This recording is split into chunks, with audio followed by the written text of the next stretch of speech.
नमस्कार, मैं हूं पुण्य प्रसून वाजपेयी। दस्तक में आपका स्वागत है। जानकारी है कि प्रधानमंत्री, बीजेपी अध्यक्ष अमित शाह और वित्त मंत्री अरुण जेटली की बैठक चल रही है। कुछ कैबिनेट रिशफल की बात हो रही है, कुछ इस बात को लेकर चर्चा चल रही है कि कहीं राज्यपालों को इधर से उधर किया जाएगा।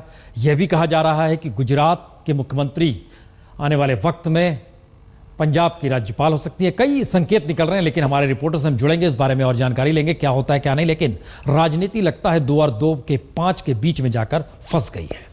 कांग्रेस पर इस तरीके का वार होगा, ये किसने सोचा होगा? जरा देखने और समझने की कोशिश कीजिए। निशाने पर और कोई नहीं, राहुल गांधी है।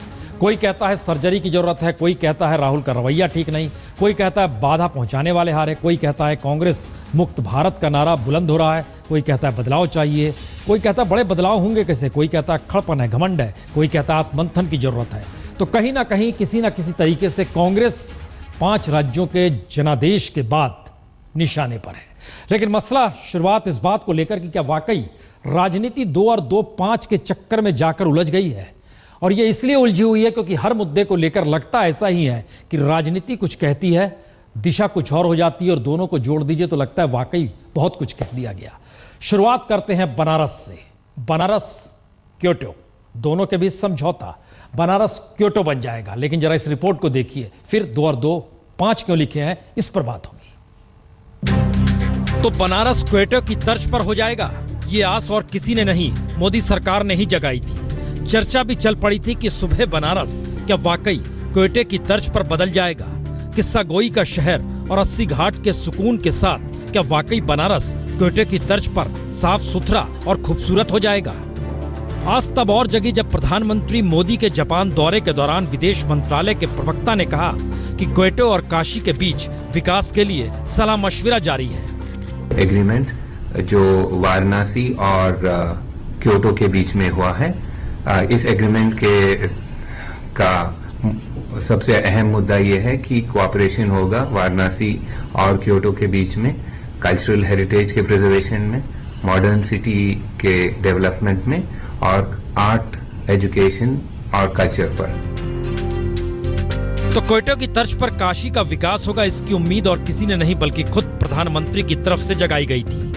लेकिन काशी क्योटो समझौते को लेकर जब वाराणसी नगर निगम से आरटीआई के जरिए सूचना मांगी गई तो काशी के क्योटो बनने के सपने टूट से गए। जो अखबारों में मीडिया के द्वारा आया कि क्योटो के तर्ज पर काशी का विकास होगा, महापौर हमारे क्योटो गए थे, वहाँ के प्रधानमंत्री के साथ समझौता भी हुआ था, यही सब टोटल मैंने जानकारी मांगी थी।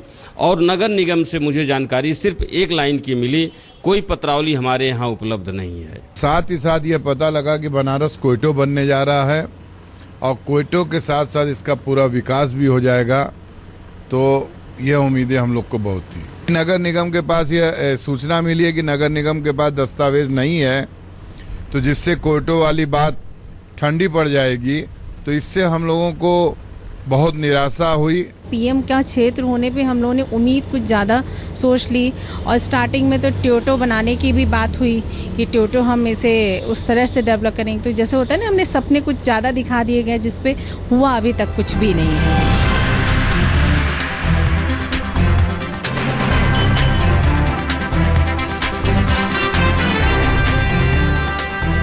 यानी आरटीआई के जरिए ये जानकारी आ गई कि क्योटो की तर्ज पर काशी के विकास की बात जो कही जा रही थी, उसकी कोई पत्रावली वहां पर है ही नहीं, यानी कोई जानकारी ही नहीं है। और ऐसे में अब काशी का हाल क्या है, यह भी किसी से छिपा नहीं है। लेकिन प्रधानमंत्री का संसदीय क्षेत्र काशी है, तो काशी में रहने वाले हर शख्स ने उम्मीद यही जताई थी कि यहाँ मिनी पीएमओ के जरिए हर समस्या हल होगी और विकास नई ऊंचाइयां छुएगा। लेकिन अब किसी को समझ नहीं आ रहा कि काशी क्योटो के बीच कोई समझौता हुआ भी है या नहीं, या यह सब कुछ सिर्फ उस वक्त प्रचार का हथकंडा था। मेरे पास सारी गतिविधियां हैं, जापान और भारत के अंदर कितनी विजिट हुई, सारी उपलब्धता है, कागज भी हैं। और ये जिम्मेदारी नगर निगम अधिकारी, एमओयू की कॉपी भी मैंने देखी, एमओयू भी है जो समझौता हुआ। दूसरा जो जापान के जापानी एम्बेसी ने जो मुझे आमंत्रण दिया, उसका भी है। और किन कब मीटिंग हुई, अभी 2 तारीख को फिर मीटिंग हुई थी, ये सारे कागज हैं। प्रशासनिक अधिकारियों ने देश की किसी भी संवैधानिक अधिकारों को जो जनता का है उसको गैर जिम्मेदार ढंग से काम करने का एक तरीका अपना लिया। तो प्रधानमंत्री जापान जाकर क्वेटो घुमाए और जापानी प्रधानमंत्री भारत आकर काशी भी घूम गए और गंगा आरती में हिस्सा लेकर अभिभूत भी हो गए।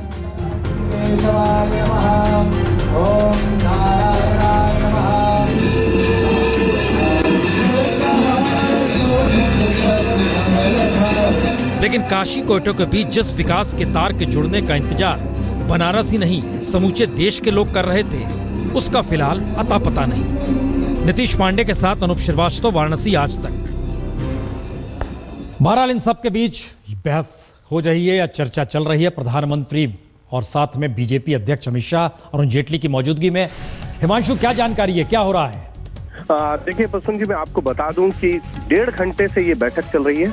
प्रधानमंत्री नरेंद्र मोदी के घर पर अमित शाह, अरुण जेटली, नाम हमने तीनों का ले लिया। बैठक में क्या हो रहा है?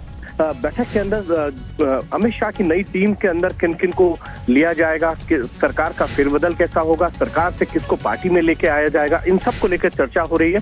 क्योंकि प्रधानमंत्री को 22 तारीख को ईरान जाना है और उससे पहले वो सारी चर्चा करना चाहते हैं, क्योंकि आने के बाद वो 2 साल के जो वित्त मंत्री बदल रहे हैं। वित्त मंत्री अगर मीटिंग में है तो पसंद जी उनका बदलने का सवाल नहीं हो सकता। क्या पारीकर साहब को वापस गोवा भेजा जा रहा है? देखिए अभी इन सब चीजों पे चर्चा चल रही है प्रसून जी, और फाइनल डिसीजन क्योंकि प्रधानमंत्री को ले रहा है तो डिस्कशन जरूर है और इन्हीं चीजों को लेकर चर्चा की जा रही है। छत्तीसगढ़ से रमन सिंह जी को बुलाया जा रहा है प्रसून जी, नहीं, ये सारी चीजें अभी माना जा रहा है कि आनंदीबेन को पंजाब का गवर्नर बना दिया जाएगा, है ना? नितिन पटेल बन जाएंगे। आप रिपोर्ट फाइल किए थे कि ये एक रिपोर्ट आई, उसके बाद कहा गया वो माथुर की तरफ से कि बदलाव होने चाहिए। 12 लौटिए दोबारा उन स्थिति पर हिमांशु के पास चलेंगे, क्योंकि जैसे कुछ खबर निकल कर आती है वो बताएंगे। लेकिन इन सब के बीच सवाल 2 और 2 5 का है। तो आइए जरा, कांग्रेस मझधार में है, आरोप प्रत्यारोप, वार दर वार, क्या है ये सब कुछ? निगाहों में सोनिया गांधी और निशाने पर राहुल गांधी, वार भी चौतरफा। कहीं अड़ंगा लगाने वालों की हार का जिक्र तो कहीं कांग्रेस मुक्त भारत का फलसफा। कोई अक्खड़पन से नाराज तो कोई बदलते दौर में कांग्रेस के ना बदलने से नाराज। किसी को लगता है सर्जरी होनी चाहिए तो कोई बड़े फैसले के इंतजार में। लेकिन क्या इससे कांग्रेस के अच्छे दिन आ जाएंगे? यकीनन यह सवाल हर कांग्रेसी को परेशान कर रहा होगा कि चूक हो कहां रही है, या फिर कांग्रेस हाशिए पर जा क्यों रही है। तो सवाल 3 है। पहला, क्या बदलते सामाजिक आर्थिक हालातों से कांग्रेस का कोई जुड़ाव है? दूसरा, क्या सड़क पर सरोकार के साथ संघर्ष के लिए कद्दावर नेता बचे हैं? और तीसरा, क्या एक वक्त का सबसे महत्वपूर्ण कार्यकर्ता यानी वोट कलेक्टर का कोई महत्व अब बचा है? यकीनन गांधी परिवार के सियासी संघर्ष में कोई अंतर नहीं आया, लेकिन गांधी परिवार यह नहीं समझ पाया कि समाज के भीतर का संघर्ष और तनाव बदल चुका है। राजनीति को लेकर जनता का जुड़ाव और राजनीति के जरिए सत्ता की समझ भी आर्थिक सुधार के बाद यानी 1991 के बाद यानी बीते 25 बरस में खासी तेजी से बदली है। और इस दौर में अगर कांग्रेस बदली तो सिर्फ इतना ही बदली कि बुजुर्गों को सम्मान देने और युवाओं के पसीने को महत्व देने की कांग्रेसी परंपरा ही कांग्रेस से गायब हो गई। दिल्ली के सियासी गलियारे के प्रभावशाली कांग्रेस के बड़े नेता मान लिए गए।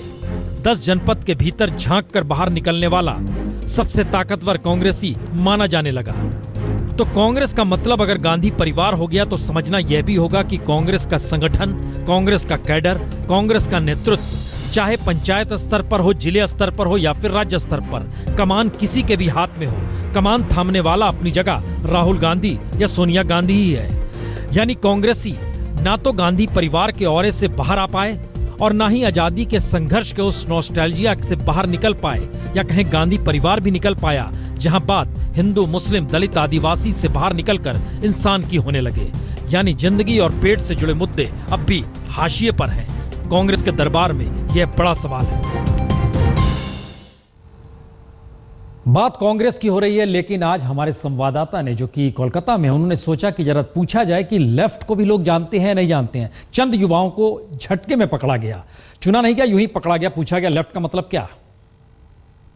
बोले लेफ्ट फ्रंट के बारे में कुछ जानकारी? लेफ्ट फ्रंट क्या है? नहीं पता। लेफ्ट फ्रंट के बारे में हम कभी सुने भी नहीं है। लेफ्ट फ्रंट नहीं सुना अभी तक, हम लेफ्ट फ्रंट नहीं सुने। सीपीएम के बारे में वो पॉलिटिक्स में इंटरेस्टेड नहीं है हम। जी लेफ्ट फ्रंट के बारे में जानते हैं क्या है लेफ्ट फ्रंट? नहीं, हम नहीं जानते। याद नहीं आ रहा। हाँ मालूम तो है लेकिन अभी याद नहीं आ रहा है। लेफ्ट तो पहली बार सुन रहे, पता नहीं है। सीपीएम का शुरू से तो सीपीएम ही सुने हैं, ऐसा कुछ कम्युनिस्ट पार्टी समथिंग है और पता नहीं इसके बारे में। Left no I haven't heard because I am not interested in politics as you know. CPM leader का नाम बता सकती है? ज्योति बसु, परिमल मित्रा और मुजफ्फर अहमद और भी कई सारे हैं। जी, वामपंथियों को सोचना होगा, नई पीढ़ी के साथ खड़े होना है या नई पीढ़ी को अपने साथ जोड़ना है, सोचना होगा। दरअसल इन सब का असर राष्ट्रीय पार्टियों से इतर क्षेत्रीय पार्टियों पर कैसे पड़ता है, इस रिपोर्ट को दिखाने से पहले एक दूसरी स्थिति दिखलाते हैं कि सरकार के 2 बरस पूरे हो रहे हैं।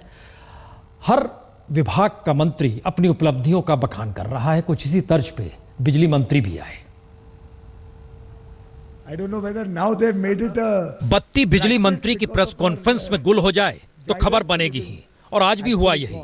जब बिजली मंत्री पीयूष गोयल अपनी उपलब्धियों का बखान करने बैठे तो 2 बार बिजली गुल हो गई, एक बार 13 सेकंड और दूसरी बार 120 सेकंड के लिए।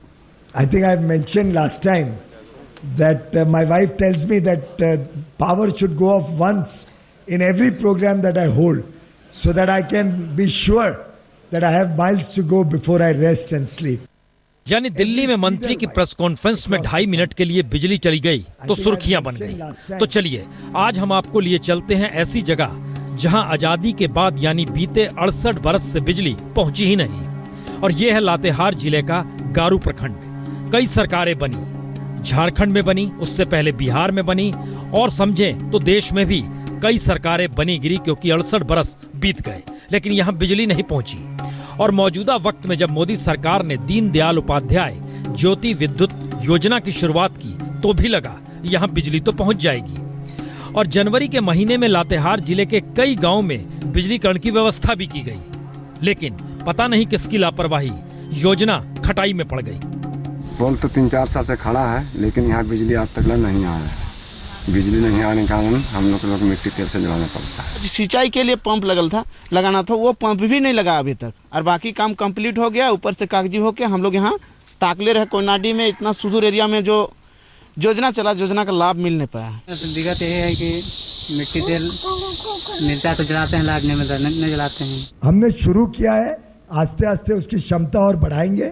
और मजा तो यह कि चूंकि दिल्ली में बिजली हर गांव पहुंचाने की धूम है और मोदी सरकार के मंत्री ही जब गांव-गांव बिजली पहुंचाने का खुला जिक्र कर रहे हैं, तो झारखंड में भी सरकार तो बीजेपी की ही है, और वहां सरकारी अधिकारियों ने दिखावे के लिए बिजली का खंभा गाड़ दिया, लेकिन उसमें न तार न करंट। और पूछने पर क्या जवाब मिलता है?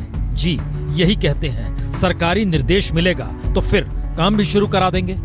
दीनदयाल उपाध्याय ग्राम ज्योति योजना के अंतर्गत काम शुरू नहीं हुआ। लातेहार जिला के सभी गांव लगभग इसमें कुछ टोले छूटे हुए हैं, सारे को दीनदयाल योजना में सम्मिलित किया गया है, लेकिन काम शुरू नहीं हो पाया है।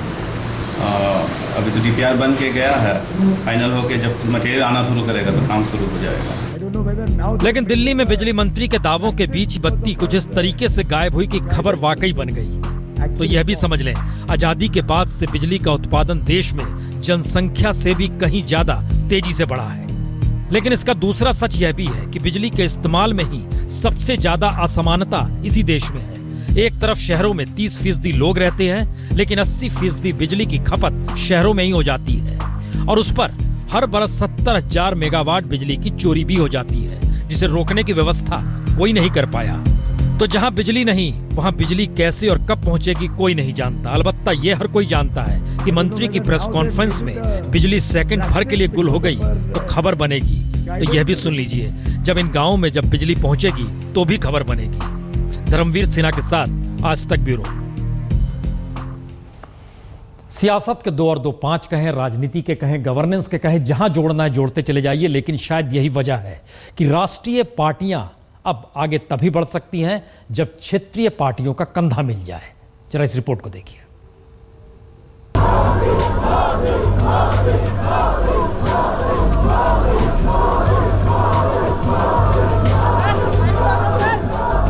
दिल्ली में असम की जीत को लेकर इस जश्न का आखिरी सच यह भी है कि अगर एजीपी और बोडोलैंड पीपुल्स फ्रंट ना होता तो सरकार भी ना होती, और कांग्रेस अगर AIUDF के साथ गठबंधन कर लेती तो वो इतना निराश भी ना होती।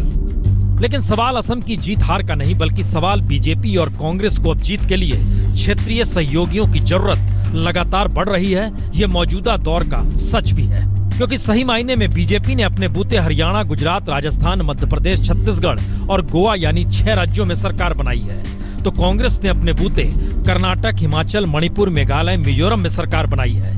और देश के बाकी राज्यों में क्षेत्रीय पार्टियों के सहयोग के साथ ही कहीं कांग्रेस ने, कहीं बीजेपी ने या फिर कहीं क्षेत्रीय पार्टियों ने ही अपने बूते सरकार बना ली। यानी बीजेपी हो या कांग्रेस, सच तो यही है, दोनों ही राष्ट्रीय पार्टियां धीरे धीरे क्षेत्रीय पार्टियों के आश्रय होती चली गई। वो पार्टी के तौर पर हो या संगठन के तौर पर, राष्ट्रीय राजनीति को उसकी जरूरत पड़ने लगी है। और क्षेत्रीय पार्टियों की ताकत यही, वो अपने इलाके के वोटरों को दिल्ली से उनका हक दिलाने से लेकर खुद अपने सरोकार भी वोटरों से जोड़ते हैं। यानी बीजेपी चाहे खुद को पैन इंडिया पार्टी के तौर पर देखने लगे या कांग्रेस चाहे खुद को आजादी से पहले की पार्टी मानकर खुद ही को हिंदुस्तान मान ले, लेकिन सच तो यही है कि बीजेपी और कांग्रेस दोनों आपसी टकराव में सिमट रहे हैं और चुनावी जीत के लिए क्षेत्रीय पार्टियों के कंधे पर सवार होकर एक दूसरे के साथ शहमात का खेल खेल रहे हैं। लेकिन दोनों नहीं समझ रहे कि हिंदुस्तान बहुत तेजी से बदल रहा है। हिंदुस्तान बदल रहा है, प्रधानमंत्री ने इसका जिक्र भी किया, लेकिन बीजेपी भी मुस्लिम बहुल राज्यों में घुस रही है, यह भी एक सच है। सवाल मुस्लिमों के बीच बीजेपी की पहुंच का नहीं, सवाल मुस्लिमों के विरोध का बीजेपी के सुर का नहीं।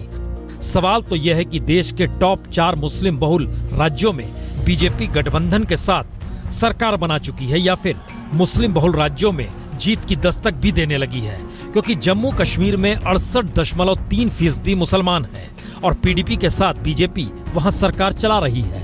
असम में 34.2% मुसलमान हैं और एजीपी और बोडोलैंड पीपुल्स फ्रंट के साथ मिलकर अब बीजेपी सरकार बनाने जा रही है। और फिर बंगाल और केरल में तकरीबन 27% मुसलमान हैं और पहली बार दोनों ही राज्यों में बीजेपी चंद सीटों पर ही सही लेकिन जीत की दस्तक दे चुकी है। तो सवाल 3 है। पहला, बीजेपी को मुस्लिम विरोधी बताना बीजेपी को ही लाभ पहुंचाना है। दूसरा, खुद बीजेपी चाहती है कि वो हिंदुत्व के रंग में दिखे, जिससे मुस्लिम विरोध की सोच बरकरार रहे। और तीसरा, वोटर धर्म जाति में बंटता है लेकिन सत्ता का चरित्र हिंदू, मुस्लिम, दलित, आदिवासी नहीं देखता। दरअसल ये अपने आप में सवाल है कि जम्मू कश्मीर में बीजेपी है पीडीपी के साथ, लेकिन अभी तक कश्मीरी पंडित लौट नहीं पाए हैं। दूसरा सवाल, घुसपैठ किए हुए मुस्लिमों का सवाल असम में आएगा, रास्ता उसका भी यहाँ निकलेगा, इसका भी इंतजार करना होगा। तो वोट बैंक के लिए सियासत या 2 और 2 5 और सत्ता में जाने के लिए कॉमन मिनिमम प्रोग्राम ये बाखूबी चलता है। लेकिन आइए लौटिए एक सांसद जो गुस्से में है। But I'm a little hurt today because I felt that on none of the plaques was I acknowledged or my presence acknowledged, and Professor Arora, I take strong objection to that. I'm very sorry to bring it up over here. I've never ever done it in the past, but I felt पिछले 15-16 महीनों में मेरे साथ काफ़ी नाइंसाफ़ी इस मामले में होती रही है। एक बार पब्लिकली बोल ही दूँ, शायद आगे से लोग थोड़े से केयरफुल हो जाएं, बिकॉज दरअसल जो उद्घाटन किया गया उसके शिलालेख पे नाम नहीं था। किरण खेर का सांसद है चंडीगढ़ से, वहीं पर उद्घाटन हो रहा था। लेकिन आइए लौटिए 2 और 2 5 क्या चीज है ये। जो सोचे जो चाहे वो करके दिखा दे, हम वो हैं जो 2 और 2 5 बना दे। हम लोग सर्जरी की मांग कर रहे हैं, सर्जन को हटाने की मांग नहीं कर रहे। नहीं जाना है तो माना नहीं, मुझे पहचाना नहीं, दुनिया दीवानी मेरी, मेरे पीछे पीछे भागी, किसी में है दम यहाँ ठहरे जो मेरे आगे आना नहीं, देखो टकराना नहीं, किसी से भी हारे नहीं हम। ये जो डिफीट है ये तरुण गोगोई का नहीं है, ये सीधा राहुल गांधी का रॉन्ग राजनीति। अरे तूने अभी देखा नहीं, देखा है तो जाना नहीं। कांग्रेस पार्टी को आत्म अवलोकन करना होगा। ये मेरे ख्याल में रिवाइवल के जाते राहों में कब कैसे क्या गुल खिलाए, जो उलझे वो समझे हम क्या कमाल कर जाए।